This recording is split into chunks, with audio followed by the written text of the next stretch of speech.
అనగనగా చంద్రాపురం అనే ఒక మారుమూల పల్లెటూరు. అక్కడికి ఇప్పటికీ వెళ్ళాలంటే కేవలం కాలినడకన మాత్రమే వెళ్ళగలం.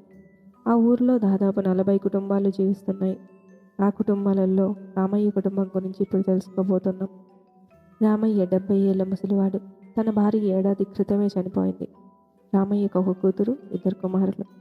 తన కూతుర్ని ఆ ఊర్లోనే ఉంటున్న సుబ్బయ్యకిచ్చి పెళ్లి చేశాడు. తన కుమారులకి చంద్రమ్మ, చిట్టెమ్మలను కూడా ఆ ఊర్లోనే ఉంటున్న వాళ్ళనిచ్చి పెళ్లి చేశారు. అందరూ కలిసి వ్యవసాయం చేసుకొని జీవిస్తూ ఉండేవారు. ఒకరోజు పొలంలో కలుపు తీయడానికి రామయ్య వారి కొడుకులతో కలిసి పొలం దగ్గరికి వెళ్తాడు. రమ మరియు రామయ్య కొడళ్ళైన చంద్రమ్మ, చిట్టెమ్మలు వంట వండి పొలం దగ్గరికి తీసుకెళ్తుండగా చిట్టెమ్మ ఉన్నట్టుండి కళ్ళు తిరిగి పడిపోతుంది. ఎంత లేపినా లేవదు. రమ, చంద్రమ్మ కంగారుతో వారి భర్తలను తీసుకొస్తారు. వాళ్ళంతా కలిసి చిట్టెమ్మని ఇంటికి తీసుకెళ్ళి ఆ ఊర్లోనే ఉన్న వైద్యుడిని తీసుకొచ్చి చూపిస్తారు.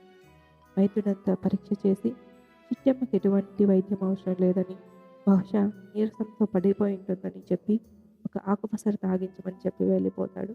అది తాగించాక చిట్టెమ్మ లేచి కూర్చుంటుంది. తర్వాత చిట్టెమ్మ నీరసంగా ఉందని, ఈరోజు ఇంట్లోనే ఉండి విశ్రాంతి తీసుకోమని అందరూ పొలం దగ్గరికి వెళ్ళిపోతారు. రామయ్యకి జరిగిందంతా చెప్తారు. రామయ్య ఇప్పుడంతా బాగానే ఉంది కదా అని వారి పని వారు చూసుకుంటూ ఉంటారు. సాయంత్రం అందరూ ఇంటికి వెళ్ళి భోజనం చేసి పడుకుంటారు. సమయం సరిగ్గా 12 గంటలు. పెరట్లోని ఎవరు ఏడుస్తున్న సౌండ్ రామయ్యకు వినిపించడంతో వెళ్ళి లేచి నెమ్మదిగా నడుచుకుంటూ పెరట్లోకి వెళ్తాడు. అక్కడ చిమ్మ చీకట్లో జుట్టు విరబోసుకొని ఏడుస్తూ చిట్టమ్మ కనిపిస్తుంది. రామయ్య కొంచెం కంగారు పడుతూ చిట్టమ్మ, చిట్టమ్మ అని దగ్గరికి వెళ్తుండగా చిట్టెమ్మ ఇంటిలో నుండి బయటకు వస్తుంది.